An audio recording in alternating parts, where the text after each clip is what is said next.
Okay. ಇನ್ನ ಮನೆಯಲ್ಲಿ ಯಾರೇ ಫ್ರೆಂಡ್ಸ್ ಇದ್ರೂನುವೆ ಮಧ್ಯದಲ್ಲಿ ಸ್ಪ್ಲಿಟ್ ಆಗೋದು ಅಥವಾ ಎಲಿಮಿನೇಟ್ ಆಗೋದು ಇಂಥದ್ದೆಲ್ಲ ಆಗ್ತಾನೆ ಇರುತ್ತೆ.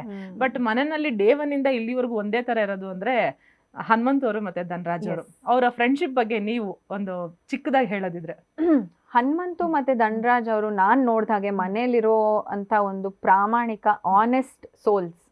ನಿಜವಾಗ್ಲು ತುಂಬಾನೇ ಖುಷಿ ಆಗುತ್ತೆ ಅವ್ರಿಬ್ರನ್ನ ನೋಡ್ತಾ ಇದ್ರೆ. ಅಂಡ್ ನಾನು ಅಷ್ಟೇ ಅವ್ರ ಜೊತೆಗೆ ತುಂಬಾ ಒಳ್ಳೆ ಬಾಂಡ್ ನ ಶೇರ್ ಮಾಡ್ಕೊಂಡಿದೀನಿ. ಅಂಡ್ ಎಲ್ಲಿ ಬೇಕೋ ಅಲ್ಲಿ ಮಾತಾಡ್ತಾರೆ.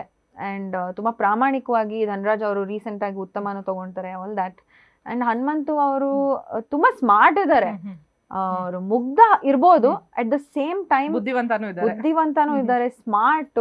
ಅವ್ರಿಗೆ ಎಲ್ಲೆಲ್ಲಿ ಉತ್ತರ ಕೊಡ್ಬೇಕು, ಆನ್ಸರ್ ಕೊಡ್ಬೇಕು, ಒಂದ್ ಲೈನ್ ಅಲ್ಲಿ ಮುಗಿಸ್ತಾರೆ. ಅವರು ಒಂದು ಪಂಚ್ ತರ ಇರುತ್ತೆ ಅಷ್ಟೇ, ತುಂಬಾ ಉದ್ದ ಮಾತಾಡಲ್ಲ. ಆ ಒಂದ್ ಲೈನ್ ಅಲ್ಲೇ ಒಂದ್ ಪಂಚ್ ಇರುತ್ತೆ ಅವ್ರದ್ದು.